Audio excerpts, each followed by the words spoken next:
ከኢራን ጦርነት ጀርባ ያለው ሚስጥር ምንድነው?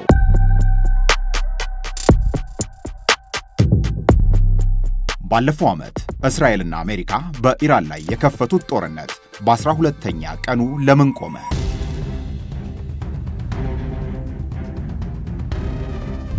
አሜሪካ ከኢራን ጋር ዳግም ወደ ድርድር ለምን ተመለሰች?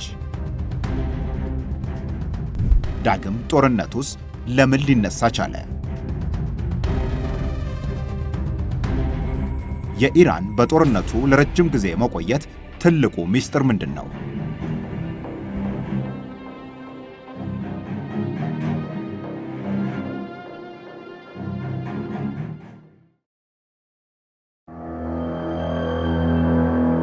የአሜሪካ እስራኤል ኢራን ጦርነትን በተመለከተ ብዙ እየተባለ ነው። በወታደራዊው ግንባርም በሚዲያው ሜዳም እየሆነ ያለው ብዙ ነው። ከዚህ ጦርነት ጀርባ ያለው ምንድነው በሚለው ሐሳብ ዙሪያም ብዙ ትንታኔ ይቀርባል። ፕሮፌሰር ሮበርት አንቶኒ ፔፕ በሺካጎ ዩኒቨርሲቲ የፖለቲካ ጉዳይ ሳይንቲስት ናቸው። ባለፉት 20 ዓመታት የኢራንን ጥቃት በተመለከተ የአሜሪካን የጦር ክፍልና የነጩን ቤተ መንግሥት ሰዎች ሲያሰለጥኑ በምስለ ጦርነት ወይንም ሲሙሌሽን አሁን እየሆነ ያለውን በክፍል ውስጥ ሲያስረዱ የነበሩ ሰው ናቸው። በዋይት ሃውስ ከጎርጎሮሲያኑ 2001 እስከ 2024 የነበሩ የአሜሪካ ፕሬዝዳንቶች የጦር አማካሪም ነበሩ።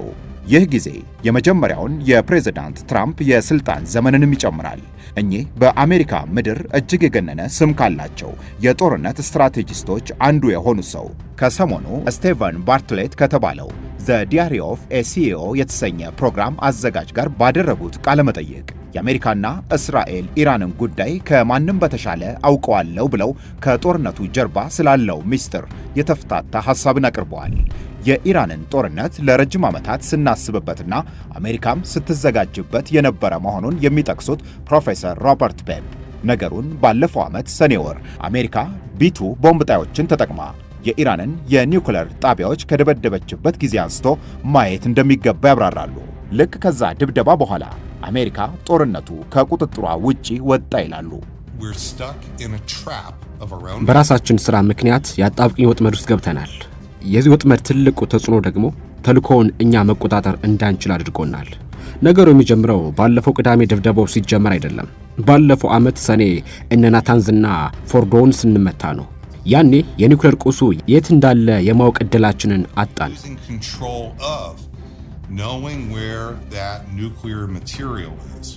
ልክ አሜሪካ ለጦርነቱ ስትሰናዳ እንደነበረው ኢራንም ስትዘጋጅ ነበር ይላሉ እኚሁ ሰው። ዝግጅቷም አንድም በጽናት ለመቀጠል ሌላኛው ደግሞ ሳትቀደም ለመቅደም ነበር ብለዋል። የአሜሪካ ትልቁ ተልእኮ በ60 በመቶ የተብላላውንና በበቂ መረጃ ባረጋገጥነው 16 የኒውክሌር ቦምቦችን መስራት የሚችለውን የተብላላ ዩራኒየም ከኢራን እጅ ማውጣት ነበር ይላሉ። የአጠቃላይ ጦርነቱ ግብም ይኸው መሆኑን ያስረዳሉ። ግን አሜሪካ ባለፈው ዓመት ሰኔ ወር የኢራንን የኒውክሌር ማዕከላት ከመደብደቧ በፊት ኢራን ቀድማን ያንን ቁስ ወደ ሌላ ድብቅ ቦታ እንዲሸሽ ሳታደርገው አልቀረችም ይላሉ። እስራኤሎቹም የመከላከያ ደህንነት ኤጀንሲ የሚባሉትንም ሁሉም ከድብደባው በኋላ ያወጡት ሾልኮ የወጣው ሪፖርታቸው ተመሳሳይ ነው። በኒውክሌር ጣቢያዎቹ ላይ ጉድጓድ ተፈጥሯል፣ የታችኛው ክፍልም ሳይናጋ አልቀረም ነው ያሉት። ግን ሁሉም ያ የተብላላ ዩራኒየም የት እንዳለ አናውቅም ብለዋል። አሁን ለመፍራት በቂ ምክንያት አለን ማለት ነው። የሳተላይት ምስሎች እንዳሳዩት ከድብደባው 2 ቀናት በፊት ብዙ የጭነት መኪኖች የሆነ ነገር ጭነው ሲሄዱ ታይቷል። አሜሪካ የኒውክሌር ጣቢያዎችህን ልትደበድብ ስትዘጋጅ ልታሸሽ የምትችለው ምንድን ነው? ያጓጓዙት ፈንዲሻ ነው ብዬ አላምንም። ይህ የተብላላ ዩራኒየም ስኩባ ታንክ በተባለ በርሜል መሳይ መያዣ እንደሚጓጓዝ ያነሱና እሱን ለማጓጓዝ ደግሞ ከባድ የጭነት መኪና ያስፈልጋል ይላሉ። እናም ኢራን እዚህ ጋር አሜሪካን ቀድማታለች ሲሉ ያስረዳሉ። በነገራችን ላይ የኒውክሌር ቦምብን ለመስራት ኢራን ጎበዝ ሳይንቲስቶች ካሏት የተብላላው የግድ 90 በመቶ መድረስ ላይጠበቅበት ይችላልም ብለዋል። 60 በመቶው ጥሩ ባለሙያ ካለ አንዳንዴ የኒውክሌር ቦምቡን ለመስራት በቂ ሊሆን የሚችልበት እድል ስለመኖሩ ይጠቅሳሉ። አሜሪካ አውድሜዋለሁ ያለችውን የኢራንን የኒውክሌር ማዕከል ባለፈው ዓመት ብትደበድብም የፈለገችውን የተብላላ ዩራኒየም ሳታገኝ ቀረች። የት እንዳለም ጠፋ። ከቁጥጥሯ ውጪ ወጣ ያልኩት ይህንን ነው ይላሉ ፕሮፌሰሩ። ከዛ ከ12ቱ ቀን ጦርነት በኋላ አሜሪካና ኢራን ዳግም ለኒውክሌር ጉዳይ ንግግር ተቀመጡ። እዚህ ጋር ይህ ለምን ሆነ የሚል ጥያቄ ይነሳል። ያጣነውን ቁስ መልሰን ለማግኘት የተደረገ ነው። ቀድመን በተሰናዳነው መሰረት የጦርነቱ የመጀመሪያው ምዕራፍ ወይንም ስቴጅ 1 ይባላል ሲሉ ያስረዳሉ።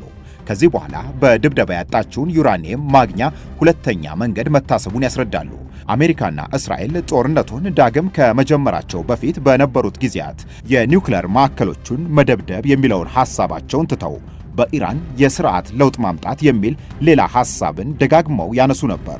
የካቲት 21 ቀን ዳግም ጦርነቱ ሲጀመርም የመጀመሪያው እርምጃ የሆነው ከፍተኛ ሃይማኖታዊ መሪውን ጨምሮ ታላላቅ የኢራን መሪዎችን መግደል ነበር። ፕሮፌሰር ሮበርት ፔፕ ይህ አማራጭ ከፍተኛ መሪዋን በመግደል አሜሪካ የምትፈልገውን ሰው በምትኩ በማስቀመጥ በሂደት ያጣችውን የተብላላ ዩራኒየም እንዲያስረክቧት ማድረግ ነው። አሁን ወደ ሁለተኛው ምዕራፍ ተሸጋገራለህ።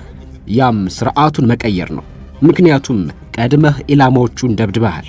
ለዛ እኮ ነው መልሰው የኒውክሌር ጣቢያዎቹን አሁን ያልደበደቡት ደግሞ አይደበድቡት ነገር። ስለዚህ በሁለተኛው ምዕራፍ ያለህ አማራጭ ቀጣዩን አስተዳደር ሰይሜ የተብላላውን ዩራኒየም ያስረክብልኛል የሚል ነው።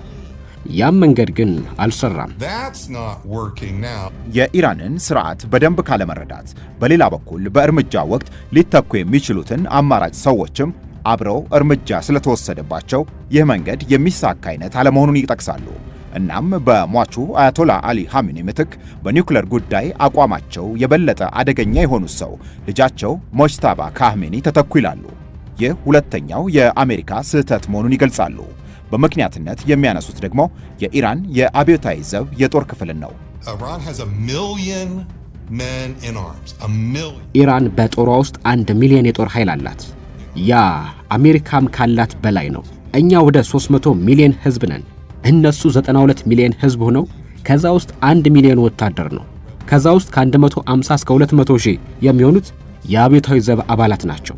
እነዚህ በጣም አደገኛና በደንብ የሰለጠኑ ናቸው። ለሥርዓቱም የበለጠ ታማኝ ናቸው። አዲስ የተመረጡት መሪ ልጅየው ደግሞ በዚህ ኃይል የሚፈለጉ ናቸው። ይህንን ካየን የከፍተኛ መንፈሳዊ መሪው ቦታ የተተካው በሚፈለግ ሰው ሳይሆን የበለጠ ጠበኛ በሆነና በ1 ሚሊዮን አደገኛ ኃይል በሚደገፍ ሰው ነው።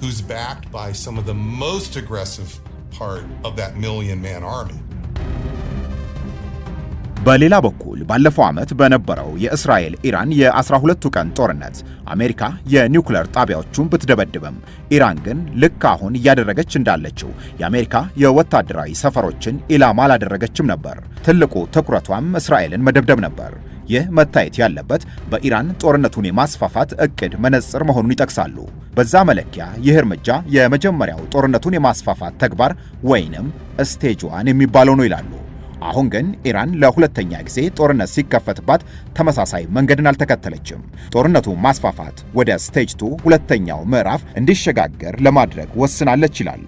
በዚህ መንገድ በሚሳኤልና በሰው አልባ በራሪ ድሮኖች በመታገዝ የአሜሪካ የጦር ሰፈር የሚገኝባቸውን ሀገሮች ይዞታዎች መደብደብ ጀመረች። ሮበርት ፔፕ እንደሚሉት ይህንን የኢራንን እርምጃ በዙሪያዋ በጠላትነት የተሰበሰቡትን ሀገሮች በመከፋፈልና በማጥቃት የአሜሪካን ጦር ራሳቸው ይውጣልን እንዲሉ የማስገደድ ዘመቻ ነው ብለውታል። ይህንን ጥምረት ለማፈራረስ ነው እየሞከሩ ያሉት። ኢራን እነዚህ ሀገሮች አሜሪካን እንዲያባረሩ ትፈልጋለች። የጦር ሰፈራቸውን፣ ኤምባሲያቸውን ዘግተው እንዲወጡ ማድረግ ትፈልጋለች። ያንን ብታሳካ እኛ በዚያ ያለንን አቅም እናጣለን። ለዛ ነው ቱሪዝሙን የሚጎዳ ኢኮኖሚውን የሚነካ ሆቴሎችን፣ ኤርፖርቶችን ጭምር የምትደበድበው። ከቅርብ ጊዜ ወዲህ የኢራን ባለስልጣናት የገልፍ ሀገራት የአሜሪካን ጦር እንዲያስወጡና ኤምባሲዎቹም እንዲዘጉ እንዲያደርጉ መጠየቅ መጀመራቸው በዚሁ ምክንያት መሆኑን ያብራራሉ። በእነዚህ ሀገሮች አሜሪካ 500,000 ገደማ ዜጎች እንዳላት መረሳት የለበትም ይላሉ። የዚህ ሁሉ ተልዕኮ ግብ በአሜሪካ በኩል ያንን የተብላላ ዩራኒየም ማግኘት ሲሆን የኢራን አካሄድ ደግሞ ይህንን መንገድ እያበላሹ ወዳጆቿን በጊዜ ሂደት መልሶ ጠላት ማድረግ መሆኑን ያብራራሉ። የገልፍ ሀገሮችን አሜሪካን ከሀገራችሁ ካባረራችሁ የነዳጅ ጫኝ መርከቦቻችሁ እንዲያልፉ እንፈቅድላችኋለን እያሏቸው ነው። ባጭሩ አሜሪካን አባሩ፣ ከዛ ታልፋላችሁ ነው ያሏቸው። ያ ካልሆነ ድሮን አለን ነው የሚሉት። ሁሉም እንደሚያውቀው ደግሞ አዎ ድሮን አላቸው። ከዚህ ጀርባ እስራኤል ስላለች የእነዚሁ የገልፍ ሀገራት ሕዝብ የእስራኤልን መስፋፋት ስለማይደግፉ በሂደት ግፊት ማድረግ መጀመራቸው አይቀርም የሚል ግምት እንዳላቸውም ያብራራሉ። አሜሪካ በመጀመሪያው ዙር እርምጃ የኢራንን የኒውክሌር ጣቢያዎች ደበደበች፣ ዩራኒየሙን ግን ማግኘት አልቻለችም። በሁለተኛው ዙር መሪዎቿን ገደለች፣ አሁንም ማግኘት አልቻለችም። ሶስተኛው ምዕራፍ ምን ሊሆን ይችላል? ፕሮፌሰር ሮበርት ፔፕ ያስረዳሉ። አሜሪካ አሁን የሚኖራት አማራጭ እጅግ የሰለጠኑ 82ኛ ክፍለ ጦር በመባል የሚጠሩትን አየር ወለዶች በማስገባት የተወሰነ አካባቢን ተቆጣጥሮ አሰሳ ማድረግ ነው ይላሉ።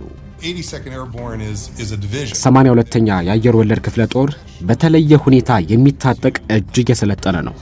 ግጭት ባለበት አካባቢ ገብቶ የተወሰነ ቦታን ይቆጣጠራል። ኤርፖርት ወይም የሆነ አካባቢን ይቆጣጠራል። 5000 ሴትና ወንድ አባላትን የሚይዝ ክፍል ነው። ከዛ ግን የሚቆዩት ለረጅም ጊዜ ሊሆን ይችላል። ስራቸው ለቀናትና ሳምንታት ብቻ ላይሆንም ይችላል። የት እንደሆነ የማይታወቀውን ያንን የተብላላ ቁስ ፍለጋ ብዙ ሊቆዩ ይችላሉ። ስለዚህ ለረጅም ጊዜ የአሜሪካ ኃይል በኢራን ሊቆይ ይችላል ማለት ነው። አሜሪካ ይህንን ልታደርግ የምትችልበት ሰፊ ዕድል ስለመኖሩ ፕሮፌሰር ሮበርት ፔፕ ይናገራሉ። በዚህ የሶስተኛውና የመጨረሻው ምዕራፍ የኢራን እርምጃስ ምን ሊሆን ይችላል? ቀጣዩ የኢራን እርምጃ አሜሪካ ድረስ የሚገባ የአጥፍቶ መጥፋትና የሽብር ጥቃትን መፈጸም ሊሆን ይችላል ይላሉ። ጠያቂው ይህ እንዴት ሊሆን ይችላል የሚል ጥያቄን ያነሳል። አይሲስ ወደ 30ና 40 ሺህ አባላት ያሉት ነው። ሀገርም አይደለም። ኢራን እኮ ሀገር ነች፣ ያውም 92 ሚሊዮን ሕዝብ ያላት። አይሲስ እኮ በአሜሪካ ዙሪያ በፓሪስ የሽብርና የአጥፍቶ መጥፋት ጥቃቶችን ፈጽሟል። አይሲስ ያደረገውን ኢራን ማድረግ ያቅታታል ተብሎ እንዴት ይታሰባል? እነሱ እኮ ከኢራን በጣም ደካማ ናቸው። አሜሪካና እስራኤል የኢራን ከፍተኛ መሪዎች ላይ በየጊዜው እርምጃ ይወስዳሉ። ፕሮፌሰር ፔፕ እንደሚሉት ግን ይህንን በማድረግ አጠቃላይ ጦርነቱን ማሸነፍ አይቻልም። በቅርቡ በቬኔዙዌላ አሜሪካ የፈጸመችው ዘመቻን የሚያነሱት እኚሁ ሰው ያ ተልእኮ በመጀመሪያው ደረጃ እርምጃ መጠናቀቁንና ወደ ሁለተኛና ሶስተኛው ምዕራፍ ወይንም ስቴጅ 2ና ስቴጅ 3 አለመሸጋገሩን ይጠቅሳሉ። ኒኮላስ ማዱሮን በማንሳት ምክትላቸውን በመተካት ምክትሏም ከአሜሪካ ጋር ለመስራት ስለተስማሙ የስርዓት ለውጥ ማድረግ እንዳላስፈለገ ያስረዳሉ።